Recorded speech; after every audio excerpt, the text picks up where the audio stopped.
Dan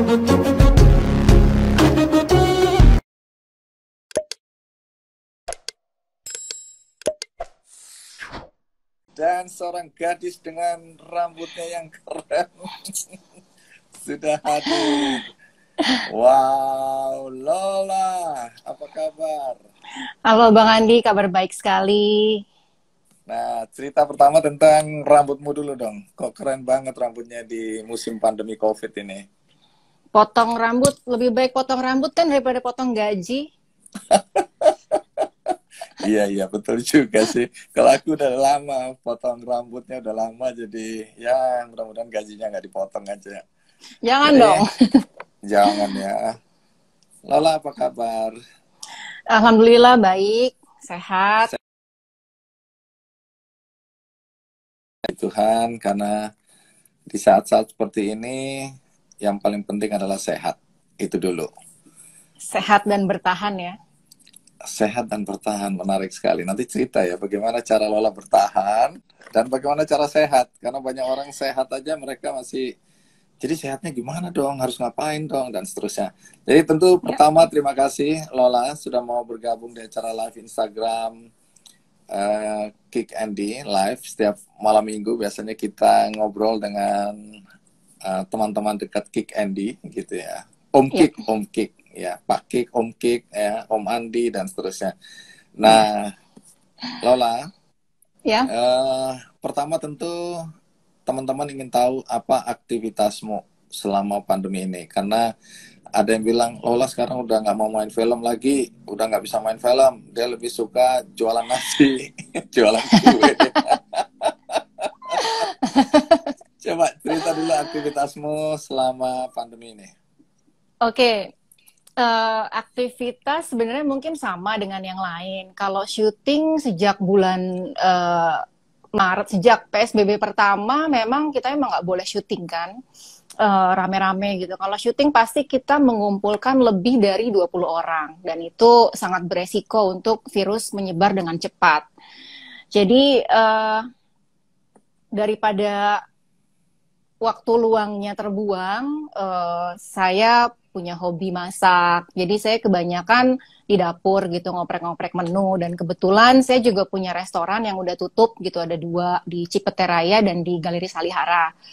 Jadi sejak pandemi memang semua dirumahkan, hanya beberapa yang dipertahankan. Nah, sebulan setengah setelah pandemi, saya mulai gatel gitu, gerah gitu, nggak ngapa-ngapain tuh lebih nggak enak ya ternyata, stres, bingung, nggak waras. Jadinya saya mencari kesibukan yang bermanfaat. Nah, di dapur emang saya suka masak dan saya hobi masak. Jadi saya meeting kecil, kalau nggak salah sebulan, 2 minggu sebelum Lebaran, eh, akhirnya memutuskan untuk gimana kalau kita buka bisnis online aja gitu, makanan yang memang nggak ada matinya ya, bisnis makanan ini, bisnis kuliner. Terus saya dengan tim meeting dan akhirnya bikin bikin brand baru gitu, Lola's Cooking. Awalnya saya juga belum pernah mencoba bisnis online gitu, bisnis kuliner. Buka restoran iya, tapi ini beda gitu, hal yang baru, dan ternyata responnya baik sekali. Di saat pandemi ini kan tetap orang butuh makan ya, dan kami menyesuaikan gitu harga, menu yang dijual juga nggak terlalu banyak biar orang fokus aja gitu. Terus packaging semuanya bersih dan sehat, dan harga murah itu harus, karena menurut saya saat seperti ini 25.000 untuk sekali makan itu termasuk mahal. Jadi gimana caranya kita menjual nasi, paket nasi, atau mungkin kue-kue yang terjangkau, yang mungkin dengan 20.000 itu orang udah bisa makan enak dan kenyang. Dan 20.000 sekali makan tuh nggak mikir gitu. Jadi Dua puluh sekarang ribu rupiah, iya. Oke. Kemudian siapa yang masak ya? Kalau menu dari saya, jadi saya punya 2 orang chef dan 1 admin yang memang mereka stay gitu. 2 chef ini memang saya ajarin mereka bisa masak, tapi untuk menu-menunya saya udah pilihin gitu. Untuk kualitas rasa saya tetap turun tangan di dapur, untuk packaging dan lain-lain gitu. Oke, menarik. Jadi restoran yang itu kan restoran tahun berapa ya? Lola mulai dua restoran itu? Mulai tahun 2016 buka. Jadi baru 2020 ini semuanya berhenti dan memang operasionalnya besar sekali sementara pemasukan nggak ada. Operasional itu rutin ya setiap bulan misalnya ya supplier, kemudian listrik, internet, telepon, karyawan dan itu semua pajak dan lain-lain itu semua harus kita bayar. Sementara kalau pendapatan yang nggak ada kan minus. Jadi mungkin menutup adalah jalan terbaik dan supaya bisnisnya jalan, beberapa karyawan juga yang punya anak dan punya istri dipertahankan untuk kemudian uh, bisnis online dijalankan, mereka bisa bekerja kembali, terus mereka juga bisa dapat gaji dan dari bulan April, Mei, Juni sampai sekarang itu udah masuk bulan ke-6 bahkan ke-7 sudah meningkat gitu omsetnya. Jadi pelan-pelan sambil mencari cara, sambil belajar, oh salahnya di sini, oh ini ada hal yang baru, oh kalau online itu baiknya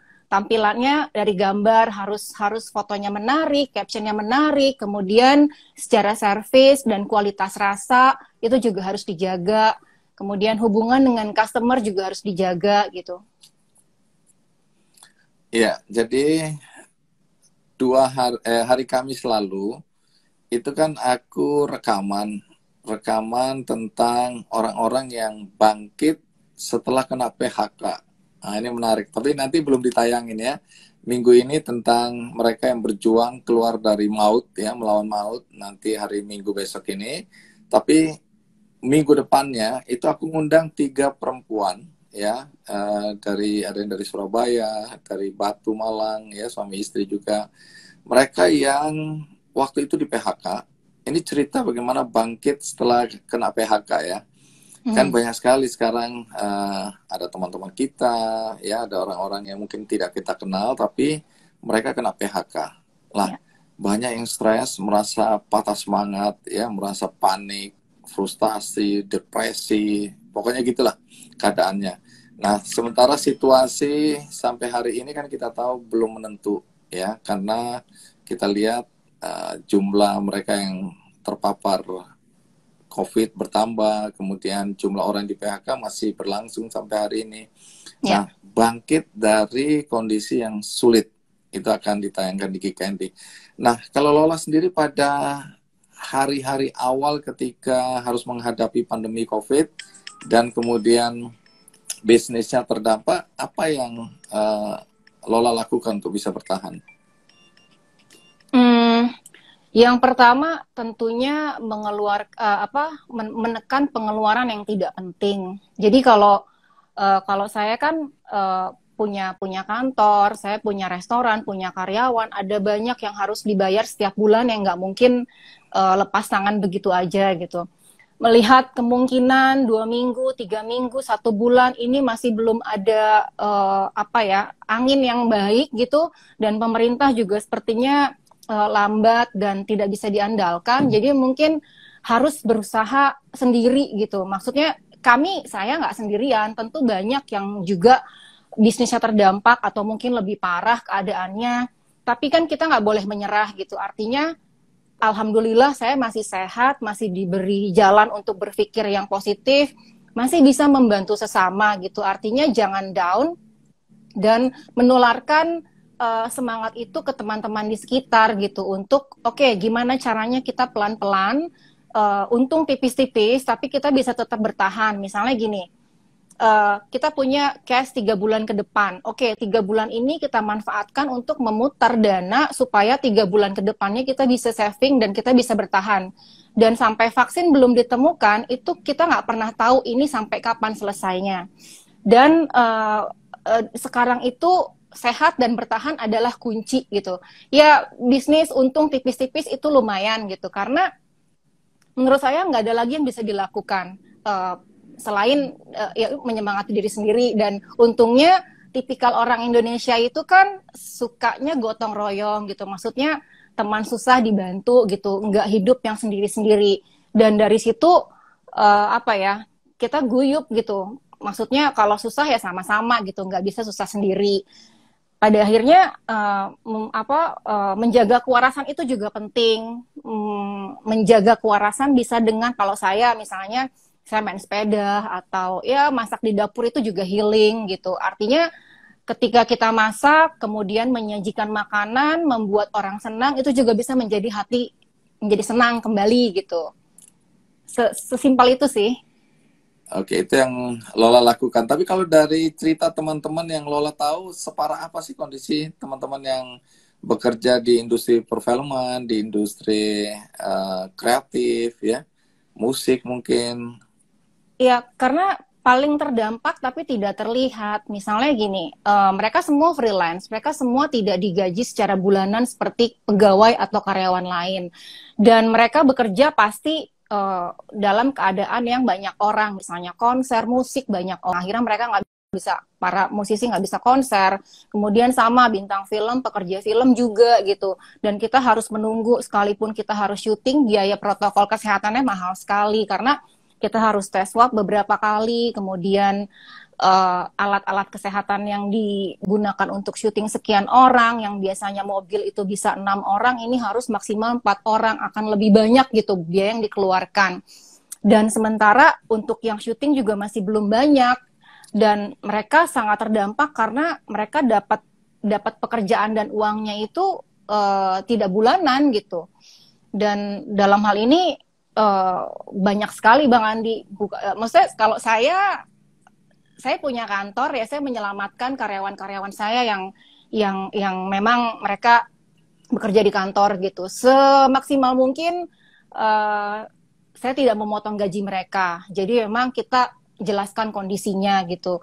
Ya syukur-syukur kalau misalnya berlebih ya mendonasikan ke beberapa teman-teman film juga gitu. Oke, itu yang memang terjadi ya. Jadi kalau kita lihat hampir semua sektor terkena ya. Dan kemudian kalau kita lihat apa yang dilakukan Lola tadi untuk bertahan, banyak orang yang tidak berpikir untuk melakukan hal-hal yang positif yang membuat mereka bisa bertahan, sehingga kondisinya akan lebih buruk kalau kita lihat. Karena banyak sekali teman-teman kita yang waktu dikontak itu sudah dalam posisi udah nggak tahu lah, terserah apa yang terjadi terjadilah, bahkan nekat keluar. Memang ada yang punya tujuan untuk mencari pekerjaan atau tambahan untuk menyelamatkan diri, tapi ada yang memang keluar karena udah frustrasi aja, terlalu lama di dalam dan dia nggak tahu harus ngapain. Jadi ada yang tanpa alasan ya, tanpa sesuatu yang yang perlu sebenarnya, tapi mereka tetap keluar, tanda kutip menghilangkan rasa stres. Nah, Lola, ini ada beberapa pertanyaan udah masuk, kita boleh mulai jawab-jawab ya. Boleh. Soalnya aku kemarin karena terlambat untuk bacakan pertanyaan, banyak yang marah-marah katanya harusnya diperbanyak dong pertanyaannya. Oke, tunggu dulu. Urusan rambut tadi belum selesai itu. Kenapa potong sependek ini? Nggak ada ini sih, bosen aja. Jadi mau suasana yang baru biar lebih fresh juga. Kan kalau dipotong rambut bisa panjang lagi ya.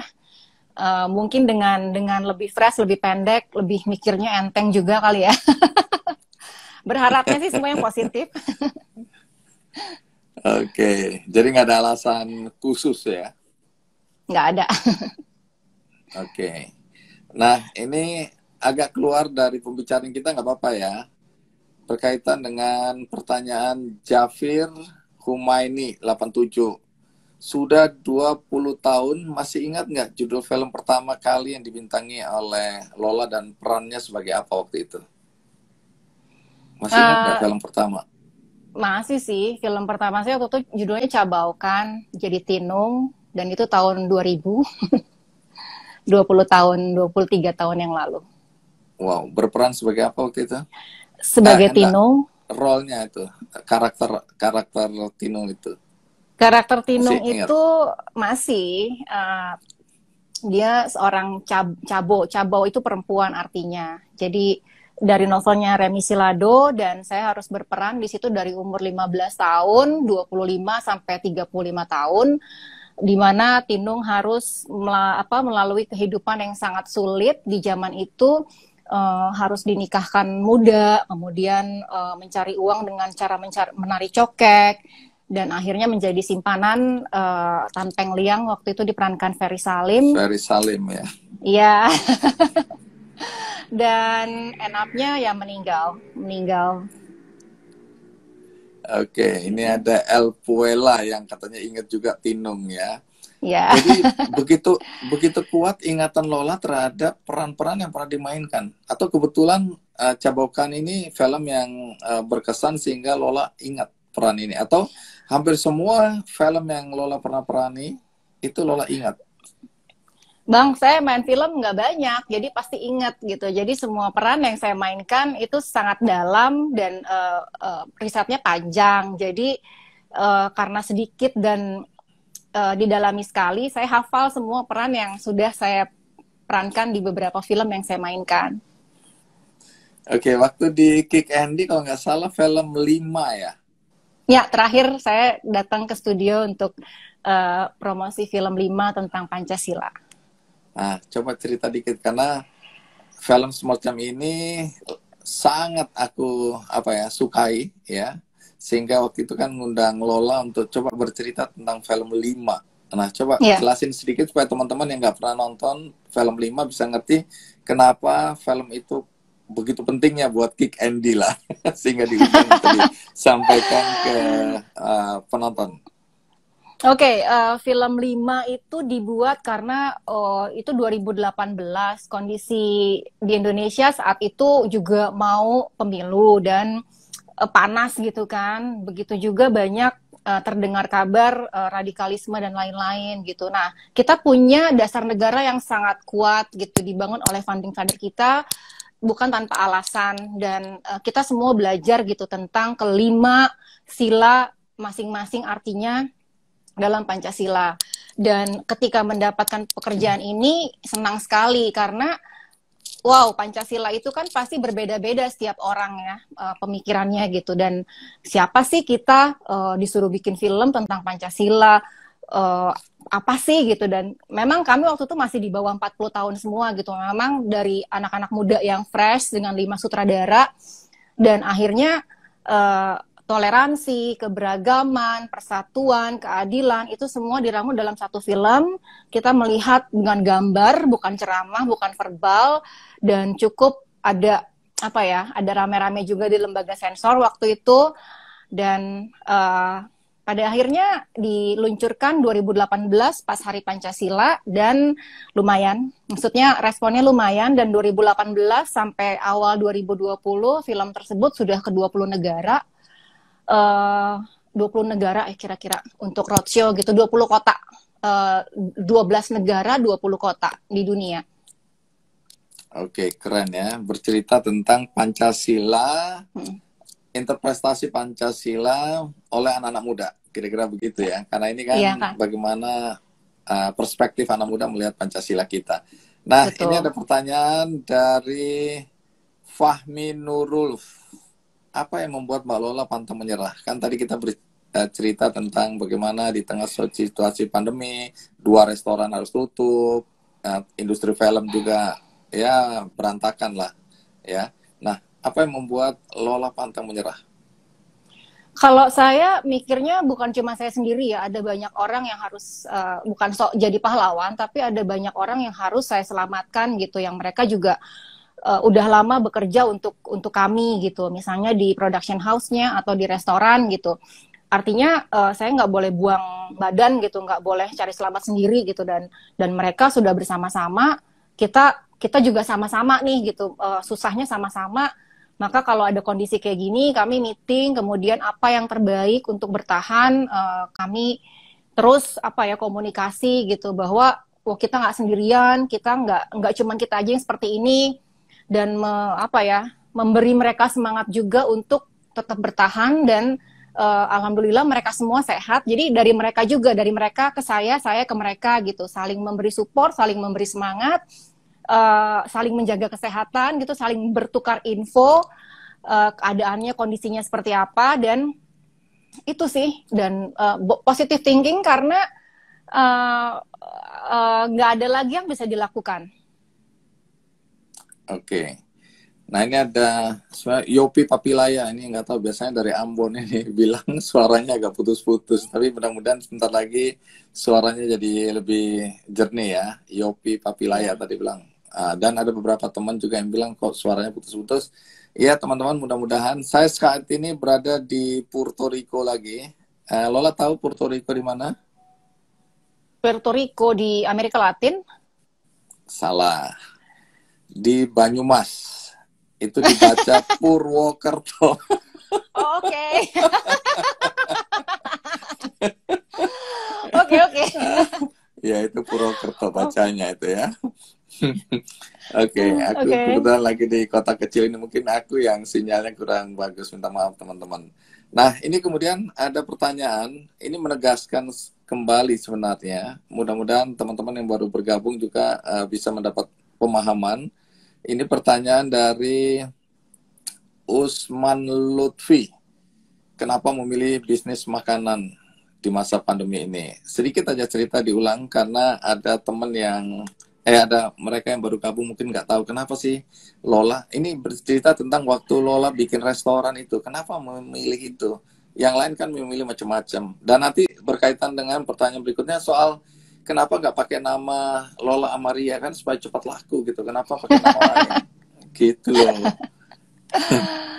Oke, kalau bisnis itu kan yang dipahami harus dari hobi gitu, dan kebetulan memang memasak itu salah satu keahlian saya gitu. Maksudnya saya bisa lah, nggak jago-jago banget. Saya rasa perempuan harus bisa masak. Enak apa enggaknya tergantung jam terbang ya Bang ya. Dan karena saya merasa masak itu terapi saya. Saya kalau masak itu nggak suka diganggu, sukanya sendiri dan suka ngoprek-ngoprek menu gitu, padu padan, kemudian dicoba. Dan karena itu salah satu hobi yang menghasilkan, yang juga teman-teman saya suka gitu hasil masakannya, ya udah saya memberanikan diri untuk membuka bisnis itu, dan alhamdulillah jalan gitu sampai sekarang. Mungkin kalau disuruh yang lain menjahit, bikin pola baju, saya nggak memahami gitu, tapi untuk masak boleh lah gitu. Oke, tapi ngomong masakan apa ya kalau Lola ini ya? Apa aja saya bisa. Kalau masak apa aja Oke, saya bisa. mungkin Mau Eropa, masakan ini, Chinese atau masakan iya, Nusantara atau apa? masakan Nusantara saya lebih senang karena rempahnya banyak dan cara masaknya itu sulit, ada ulek-ulek segala macem. Tapi kalau Western itu enak gitu karena kayak bikin steak, ya udah nggak usah diulek-ulek, bumbunya sedikit. Terus kalau kalau masakan Cina lebih enak lagi karena fresh, dimasak langsung dimakan, dan Wah, ya simple gitu. jadi masing-masing dengan kelebihan ya. Ya, Nah, ini pertanyaan berikutnya dari Oprikahandra. Opri Oprikahandra 31. Siapa sosok atau tokoh yang menginspirasi di kehidupan Mbak Lola Amaria? Siapa tokoh banyak. yang menginspirasi?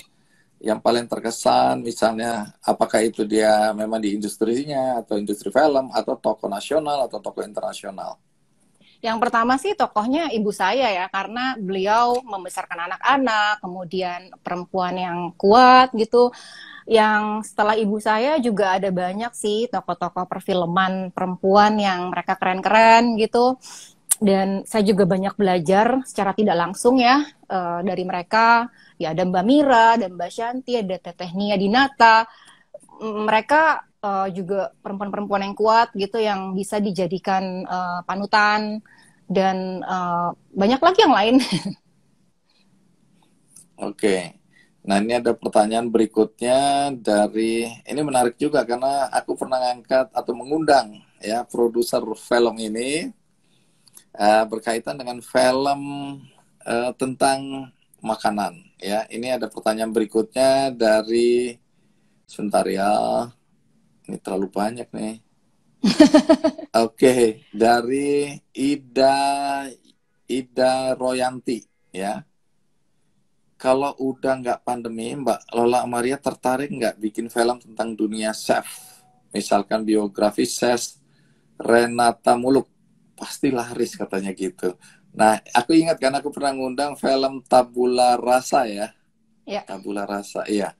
Nah, itu berani sekali bikin film ya. tentang makanan. Nah, kalau Lola sendiri terpikirkan nggak? bikin film tentang ya chef atau yang berkaitan dengan dunia kuliner? Saya memang sedang merencanakan satu proyek, tapi masih panjang. Tapi mungkin lebih luas lagi gitu tentang kuliner dan rempah sejarahnya di Indonesia gitu. Kenapa dulu kita kan terdiri dari banyak pulau. Kemudian di NTT dulu kita nggak makan, mereka nggak makan nasi gitu. Punya makanan pokok sendiri. Kemudian di Ambon juga punya makanan pokok sendiri. Tapi sejak era Presiden Soeharto semua harus makan nasi. Jadi mau mengangkat hal-hal yang uh, dulunya nggak seperti ini, sekarang seperti ini gitu dari sejarah kuliner, sosiologinya, filosofinya, status sosial masyarakatnya gitu. Tapi mungkin ini agak panjang dan lama, tapi sedang dipersiapkan. Wow, ini ada Titin Hidayat nanya, Mbak Lola, buat buku kumpulan resep yang dibuat Mbak Lola dong, ayo. Ada nggak keinginan untuk membuat buku resep masakanmu ini?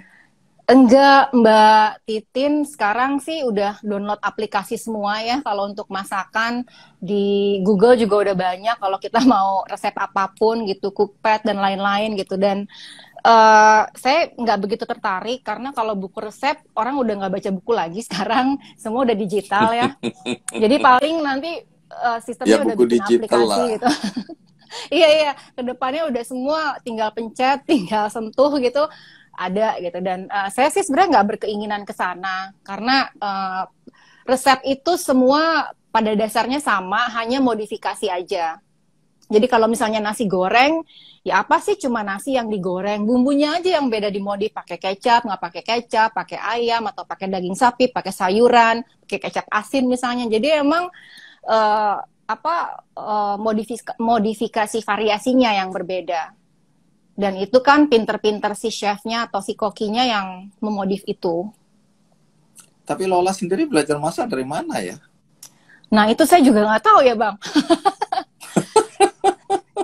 Saya juga Oke, orang agak-agak tua, bingung. ibu misalnya atau ayah, Enggak, pinter ibu saya masak nggak? juga bapak saya iya, papa saya nggak pinter masak, tapi dia bisa masak. Mama saya juga sebenarnya dia bisa masak, tapi nggak jago-jago banget gitu. Mungkin Belajar di kebiasaan mana karena ini? mungkin kebiasaan karena pernah ngekos dan lain-lain harus masak sendiri untuk irit ya. Jadi mensiasati uang bulanan itu harus cukup dan kalau misalnya beli kan pasti lebih mahal. Kalau kita belanja bahan-bahan kemudian kita masak sendiri akan lebih murah. Ya awalnya mungkin sama lah, nggak enak atau mungkin ini apa sih? Saya pernah diledekin teman saya kok, saya bikin spaghetti terus dibilangnya nih mie instan pakai semur gitu. Jadi ada masa-masa diledekin, ada masa-masa lo masak apa sih nggak enak. Itu kan menjadi penyemangat untuk yang enak tuh kayak apa sih? Kalau menurut gue enak, menurut lo nggak enak, berarti kan ini masalah taste ya. Selera. Betul, masalah selera. Jadi semakin sering latihan, semakin sering turun ke dapur, semakin sering mencoba-coba, ya pasti akan ketemu kok. Dan apa ya,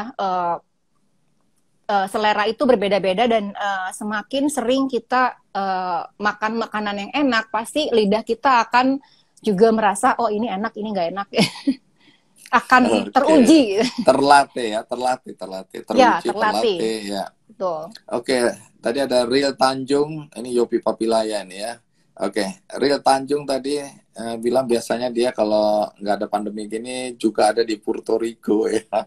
Jadi bagi teman-teman yang biasa ke Puerto Rico tadi hujan deras siang hari, tapi malam ini cerah sekali. Dan tadi aku baru nyobain makan sop buntut, lupa restorannya namanya apa. Kalau aku biasanya suka makan Hmm. ayam goreng di Kalibogor.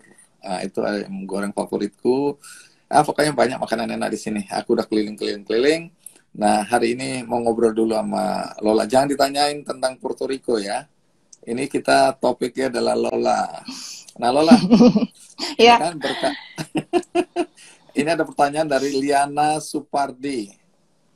Apa yang menjadi tips dari Lola ya berkaitan supaya produk Lola ini jualan online ini makanan itu bisa sukses ya, karena kita tahu persis banyak sekali yang mereka yang kena PHK juga yang mencoba ya bangkit kembali dengan menjual makanan-makanan karya mereka secara online ya, kemudian mereka juga berusaha menghubungi teman-teman nawarin dan seterusnya. Nah, Kalau Lola sendiri bagaimana caranya supaya kuenya laku, makanan apa nasinya apa namanya?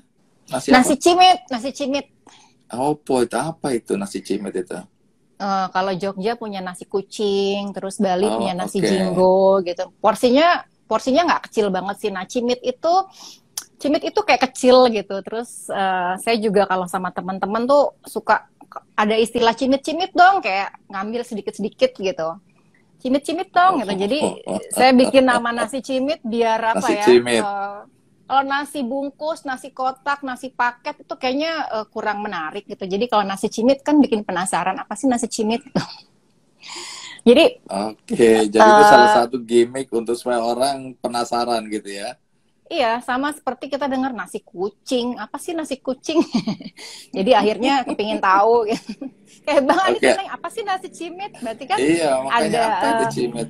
Rasa penasaran ya. ya terus langsung Oke, buka ini kan.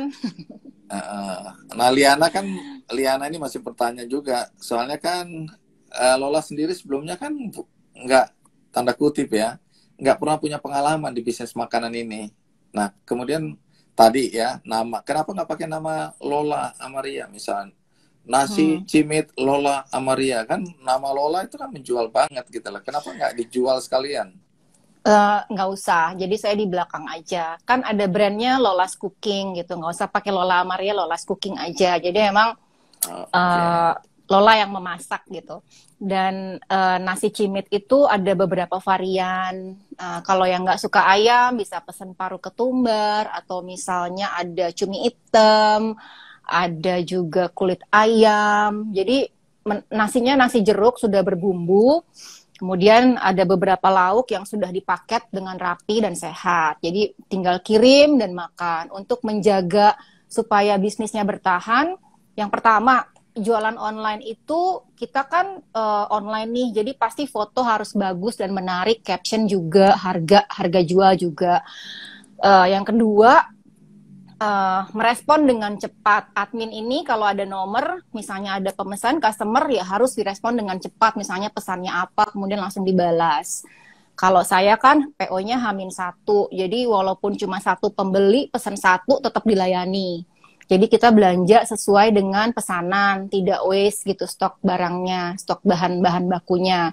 Dan kemudian berusaha untuk tepat waktu. Misalnya, oke dikirim jam 12 sampai tempat. Kalau bisa sebelum jam 12 sudah sampai tempat. Kemudian mengumpulkan nomor-nomor customer. Jadi kalau ada menu baru dan lain-lain itu kita broadcast ke mereka. Dan Instagram atau sosial media juga rajin ada promo-promo, misalnya beli 10 gratis satu, atau ya apapun bisa jadi promo yang menarik gitu, atau bebas ongkos kirim. Jadi memang saya juga masih belajar gitu, harus menemukan apa ya, cara-cara untuk supaya orang nggak bosan, modifikasi menu misalnya, seperti itu. Wow, udah mulai pinter ini kelihatannya bisnis di online ini. Gak ada kerjaan Bang, jadi lihat-lihat. Oh ya, Nah ini ya. sama ya. Oh ya, sama satu lagi, kalau bisa karena kita jualan online dan kuliner banyak sekali jenisnya. Kalau bisa apa yang kita jual itu ada keunikan yang di tempat lain nggak ada gitu. Nggak Jadi ada. orang pasti Oke. akan ke kita gitu. Selain harganya murah. Kalau misalnya jual nasi goreng, ya nasi goreng seperti apa yang kamu jual? Kalau cuma nasi goreng aja banyak yang jual di pinggir jalan gitu atau di GoFood misalnya. Tapi apa yang membedakan nasi goreng kamu istimewa supaya orang bisa membeli gitu. Jadi harus Oke, ada ini hal yang tips unik dari dan Lola menarik. ya. Tips dari Lola bagaimana kita jualan di online.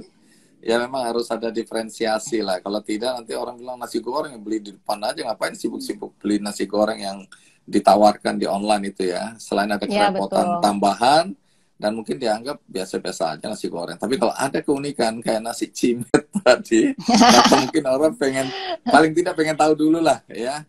Bahwa Iya, kemudian sama cocok rasanya dan atau tidak kayak itu soal lain, tapi penasaran dulu aja ya. Sama apa? betul. Gambar juga, gambar kan foto Oh, harus foto tadi. menarik gitu. Emang siapa yang Iya, foto jangan kalau kalau Lola siapa yang jangan moto-moto? kadang saya sendiri yang fotoin. Jadi Oh, emang emang udah harus pintar ya. Udah, kalau foto oke lah ya. Jadi harus diambil dari angle yang semenarik mungkin sehingga orang ngelihatnya menelan ludah gitu. Bahasanya love filler ngecas gitu kan. Oke, Oke, ini Liana Supardi masih ngejar terus ya. Jadi kalau pandemi ini berakhir, ini bisnis Lola Cooking ini masih jalan terus atau bubar? Harusnya sih jalan terus ya, karena kalau syuting kan lumayan gitu, cateringnya untuk syuting Hmm. bisa pakai Lola's Cooking, jadi uangnya masuk ke Lola juga. Oke, oke, oke. Apalagi kalau ini sudah berkembang ya, sayang kalau untuk kemudian ditutup atau tidak dikembangkan lebih lanjut. Iya, Nah, kita ini masih ada ya. kita masih menunggu kemungkinan-kemungkinan setelah pandemi, misalnya Lola's Cooking jadi punya tempat atau misalnya teman-teman setelah ada vaksin gitu mungkin dapat tempat yang lokasinya oke, kemudian kita bisa ya desain sesuai kekinian gitu mungkin. Ya disesuaikan lah semuanya. Oke, jadi Lola Cooking ini jualan makanan ya, bukan sekolah belajar masak begitu, bukan? Bukan, bukan, bukan. Oh, oke. Nah, ini dari Okpri Kahandra 31, apa suka duka Mbak Lola Maria selama menjalankan bisnis cooking ini katanya? Sebenarnya sih saya lebih banyak sukanya. Kalau dukanya itu kalau misalnya ada pesanan yang sekaligus banyak dan jamnya itu harus barengan gitu. Misalnya si A mesen 200 packs, jam 11 harus sampai. Si B juga, si C juga. Nah, itu biasanya kewalahan sih dukanya. Aduh, gimana bagi waktunya gitu. Karena kan karyawan cuma ada 2 nih yang masak. Nah, kalau gitu biasanya eh, ada yang kami batalkan atau memanggil outsource gitu untuk membantu packaging dan lain-lain. Nah, itu pusing juga sih kalau kebanyakan karena kita kan sistemnya masih rumahan. Karena cuma 2 orang yang masak. Ini masaknya di mana? Di kantor. Jadi Oke. ada kantor production house yang juga sekarang sedang tidak ada produksi film, tidak ada produksi apapun. Nah, punya dapur yang lumayan luas, jadi dapurnya dipakai sementara untuk si Lola's Cooking ini daripada nggak digunakan. Oke, jadi ini pasarnya di mana aja nih? Di Jakarta saja? Kalau ada yang dari Eh, Bogor atau dari Planet Bekasi mau beli gitu atau apa pesan bisa diantar nggak itu? iya, sementara Jabodetabek sih Bang Andi, karena kalau untuk luar Jabodetabek ini makanannya kan makanan fresh, kita masak hari itu juga, kita kirim hari itu juga. Jadi kalau misal luar Jakarta pasti akan basi. Oke, jadi bagi teman-teman di luar Jakarta ya minta maaf ya, nasi cimet ini nggak akan bisa dinikmati karena Lola Iya, untuk sementara masih membatasi di sekitar Jakarta. Boleh tahu iya. omset nggak itu? Omsetnya gede nggak itu selama Omset sih pandemi ini? kotor, omset itu fluktuatif ya. Jadi bulan-bulan pertama itu masih masih coba-coba, tapi mulai bulan ketiga itu udah kelihatan. Agak kaget sih karena pernah sampai kotor 50 juta gitu sebulan. Jadi Wow. karena apa namanya kita running terus kan, kita promosi dari mulai keluarga, teman, kan makanannya enak, servisnya bagus, harganya murah, temannya teman, temannya teman lagi, keluarganya teman, temannya keluarga. Jadi sampai orang yang nggak kita kenal kemudian pesan banyak gitu bisa 100, 150 packs. Jadi senang aja gitu dan ini ya naik turun gitu. Oke, jadi ini pertanyaan hampir sama ya. Sudah dijelaskan strateginya tadi bagaimana jualan online. Ini dari Oloan Susanto ya. Dia tanya soal strategi pemasaran dan lain-lain. Tadi udah dijelasin ya, cukup ya Oloan ya. Ya, Karena berkaitan dengan fotonya harus menarik yang bikin orang ngiler gitu ya. Sudut ya pandangnya betul. membuat pokoknya orang kalau lihat aja udah kayaknya pengen sekali gitu ya, ngecas gitu Oh. ya. Terus Iya, langsung kemudian hubungin admin. harus cepat tanggap ya. Jangan sampai kita udah nawarinnya gencar, tahu-tahu begitu ada yang pesan lambat, orang jadi jengkel ya. Kemudian Ya harus betul. ada pembeda, diferensiasi tadi. Kalau masak harus ada sesuatu yang membedakan makanan masakanmu atau yang kamu jual itu dengan yang sudah ada gitu ya. Kalau nasi goreng tadi harus ada sesuatu yang istimewa. Kalau tidak ya dia cuma nasi goreng aja gitu ya. Terus apalagi tadi tipsnya? Aku tadi belajar juga itu. Tiga yang aku ingat. Eh, Oke. menjaga relasi antara customer dan kami gitu. Kalau ada menu Oke. baru di broadcast. Oh, di broadcast juga diingatkan, ada menu baru, tertarik nggak? Jadi aku Mm-mm. ini senang ya, ya senang tapi sekaligus bilang waduh ini duitnya berkurang. Jadi kan biasanya pesan bunga nih. Kalau kita pesan bunga, ada yang ulang tahun, ada yang menikah gitu kan. Mm. Nah, itu aku senang sekali. Senang tapi gimana ya duitnya berkurang tadi. Eh, Penjual bunganya selalu mengingatkan pada hari-hari yang dimana aku pesan itu. Misalnya atau Pak Andi, Bu Andi, si ini ulang tahun besok, apa nggak pesan bunga lagi? Astaga iya, teman kita ulang tahun, pesan. Ah, bagusnya kan dia mengingatkan kita bahwa ada yang ulang tahun. Mm. Terus terutama ulang tahun karena berulang kan. Nah, terus kemudian Pak Andi ini kan ulang tahun pernikahan, apa nggak mau dirayakan dengan bunga. Nah, menurut aku itu hebat gitu lah. Artinya dia mencatat dengan detail ya tanggal-tanggal kita pesan kemana dan seterusnya. Begitu kita bilang, oh iya betul, itu nggak usah tanya lagi alamatnya, dia udah punya datanya, jadi dia udah menggunakan data.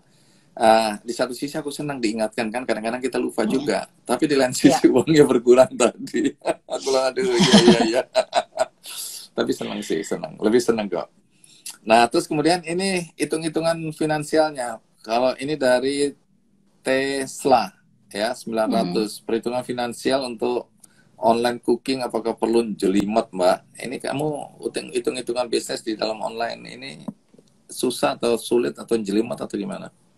Enggak sih, enggak jelimet. Punya restoran lebih jelimet karena pengeluarannya pasti lebih banyak gitu. Kalau sekarang karyawan yang harus dibayar itu tidak banyak, kemudian operasional juga tidak besar dan kita hanya membeli bahan baku sesuai dengan pesanan. Jadi tidak ada yang dibuang. Biasanya kalau restoran kan harus nyetok. Kalau basi atau misalnya busuk harus dibuang. Nah, kalau sekarang ya udah semua by order, lebih simple, lebih sedikit yang kerja, kemudian bayar yang lain-lain juga lebih murah gitu, lebih sedikit. Dan buat saya lebih menguntungkan secara bisnis karena bisnis plannya itu per 3 bulan. 3 bulan harus saving untuk semuanya ya, untuk bayar listrik dan lain-lain, bahan baku. Kemudian jika ada keuntungan, saving lagi untuk 3 bulan ke depan. Tapi yang running setiap bulan itu berapa sudah jelas gitu untuk pengeluarannya. Oke, ini El Puela nanya lagi tentang kue nona gemes. Aku udah baca di majalah Tempo itu ya, kue nona gemes. Tuh kan, namanya gemes kan. Jadi orang penasaran apa sih nona gemes? Coba cerita nih kue apa? Aku sih lihat fotonya ya, ada Iya. warna hijau gitu. Itu apa kue apa itu? Jadi itu kue tradisional, rasanya nggak terlalu manis dan gurih, perpaduan antara pandan dengan santan. Pandan dengan santan itu kawin ya, maksudnya emang klop banget gitu. Wangi, harum, gurih, terus mau pakai kopi, mau pakai teh, dan dijamin kita makan nggak cukup 1 buah gitu. Wis. Ini pinter jualan ini, Lola ini udah Iya, pinter jualan aku lihat. jadi Jadi memang namanya tuh ada di setiap daerah. Ada yang bilang kue cantik manis, kue nona manis, kemudian kue ijo, kue talam. Jadi saya agak bingung gitu. Tapi karena bentuknya gemes, putih ijo gitu, ya udah saya bikin namanya nama sendirilah, kue nona gemes gitu karena menggemaskan. Jadi pernah, halo saya mau nona gemes. Hah? Nona gemes maksudnya harus ditambah kue. Saya mau pesan kue nona gemes. Jadi kalau kita nggak jual nona gemes, dikirim. nah itu jadi ambigu kan? Iya. Tapi itu lucunya kan di situ ya. Oke, Iya. kue. Oh ada kue dedek gemes itu lain lagi tuh. Oh, ini nona gemes ya. Oke, ini dia mau usul aja namanya dedek gemes ya. Lebih kecil lagi tuh. Kalau nona gemes segini, kalau dedek gemes lebih kecil lagi lah. Adiknya maksudnya. Adiknya. Lola, ini Ya. aku mau bagi-bagi buku, ada 5 buku kisah hidupku. Aku nggak tahu nih teman-teman tertarik nggak kalau aku bagi-bagi buku. Coba Pasti banyak yang tertarik dong. Kalau ada yang mau angkat jempolnya dulu, baru nanti kita quiz ya. Nanti kita kan udah ngobrol nih, Lola. Nanti Lola tanya ke teman-teman yang dengerin kita, mengulang apa yang sudah Lola ceritakan tadi. Ya, kemudian tanyakan siapa yang bisa jawab dapat buku gini, pilihannya buku-buku yang pernah dibagikan di Kikendi kan bagus-bagus. Atau buku kisah hidupku. Boleh pilih. Siapapun yang menang nanti boleh pilih buku kisah hidupku, yaitu bukuku. Nggak tahu kisah hidupku ini menarik atau tidak sih sebenarnya. Harus Tapi menarik, harus menarik. Karena udah dibikin buku ya sudah anggap aja menarik. Atau Harus boleh pilih buku bebas. Nanti kita akan banyak buku-buku bagus Kikendi itu. Aku selalu kalau bagi buku kan kalau sekarang pandemi nggak ada penonton, aku cuma bagi buku 100 sampai 150 buku. Kalau kemarin-kemarin kan sampai 600 750 buku karena penontonnya kan 500 banyak 600 ya, ditambah yang di online ini. Nah, hari ini oke, siap-siap teman-teman, ada 5 buku yang ingin aku bagikan, tapi Lola yang akan menyiapkan pertanyaan. Ini ada tim Kikendi di sini, jadi mereka teman-teman Kikendi akan tahu siapa yang menjawab duluan, yang benar duluan.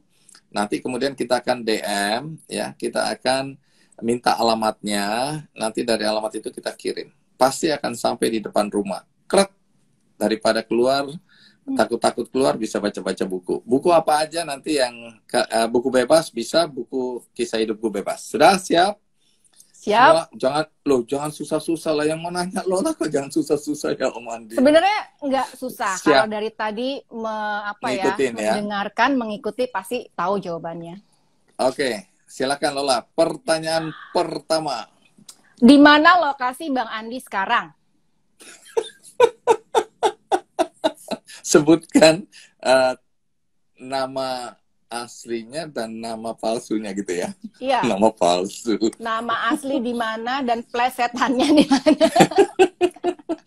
Oke, siapa yang tahu?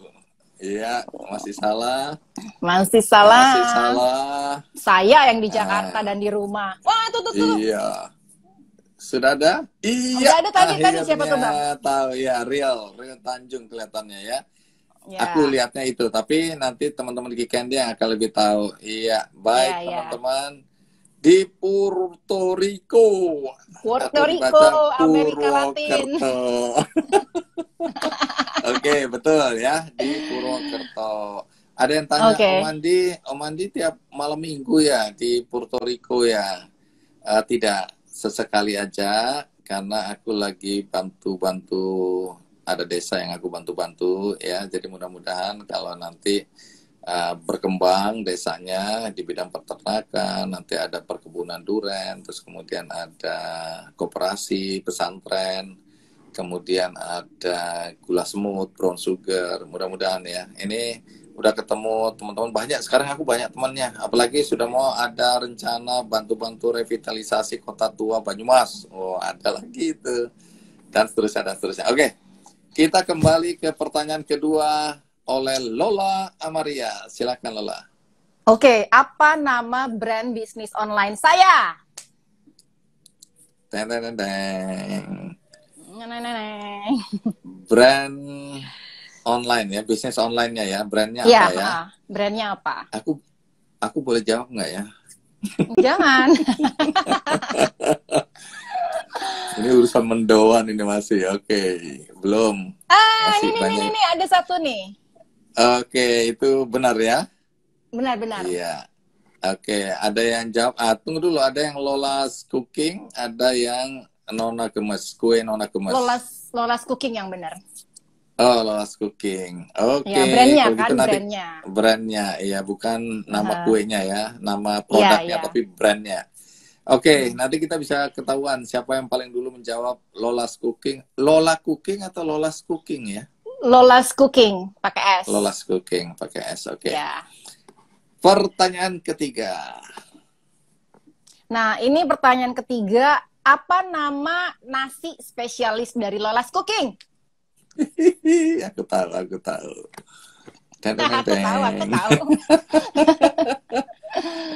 Soalnya kita ulang-ulang dari tadi.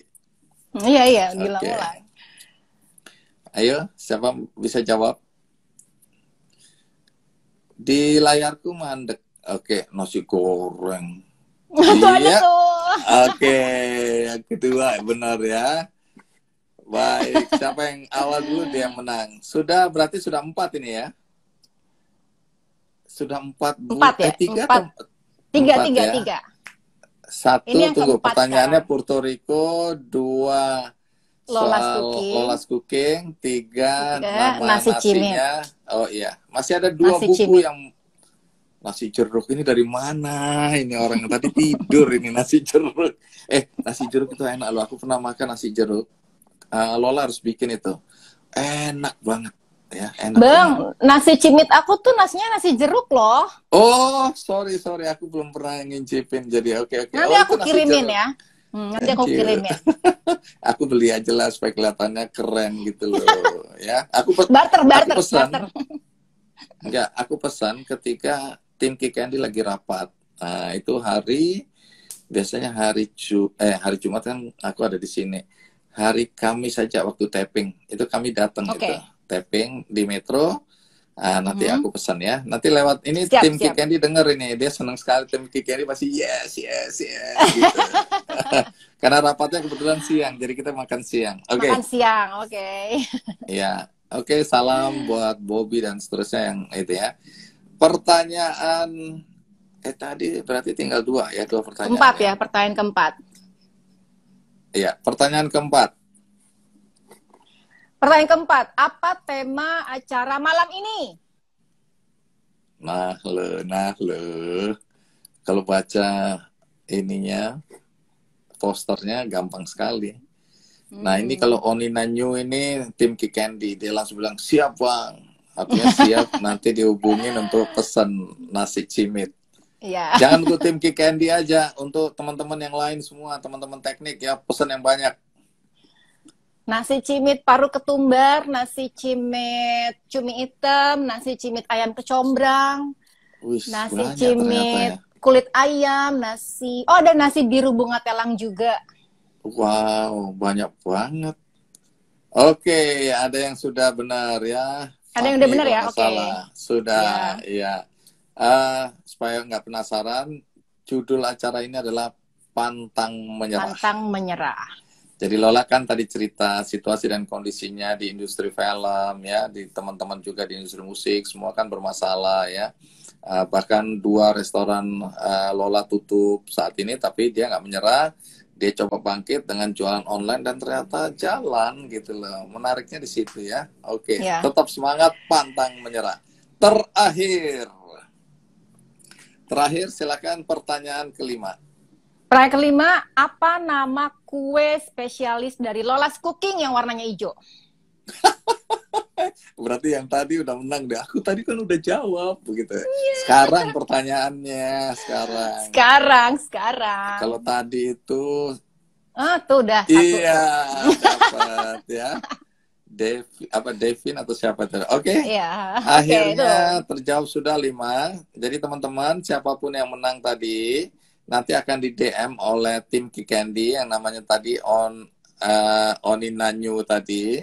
Nanti dimintain alamatnya, kita akan kirim bukunya langsung ke alamat yang disebutkan tadi. Nah, Lola, dalam konteks pantang menyerah ya, ini kan bukan cuma di industri film yang terkena, bukan teman-teman di industri kreatif yang kena, tapi hampir semua terdampak ya secara ekonomi juga. Nah, adakah sesuatu yang Lola mau sampaikan untuk memberikan semangat pada kami semua yang mengikuti acara ini? Kalau kita tidak sendirian, kita harus bahu-membahu. Semoga pandemi cepat berlalu dan keadaan kembali normal. Tetap sehat dan berpikir positif. Jangan menyerah. Ya, jangan menyerah. Jangan menyerah. Sehat-sehat, bertahan adalah kunci. Iya, dan tetap ceria ya. Lepas orang bilang, ceria apaan? Aku lagi baru di PHK kok ceria-ceria.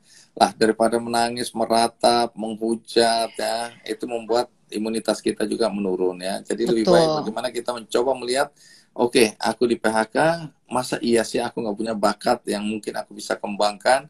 Karena nanti ya, kalau nonton di Kikendi yang topiknya model jangan menyerah ini, judulnya apa ya? Oh, gara-gara PHK judulnya. Nah, di situ kita bisa lihat, 3 orang yang aku wawancarain, ini aku buka aja ya, mereka bilang bahwa hikmah di balik PHK itu adalah mereka baru pertama menyadari potensi dirinya. Oh, kalau nggak di PHK, aku nggak tahu bahwa aku punya bakat X gitu. Kedua, kalau aku nggak di PHK, aku sampai hari ini mungkin buruh. Dan ketika pandemi seperti ini, mungkin malah lebih parah lagi kondisiku.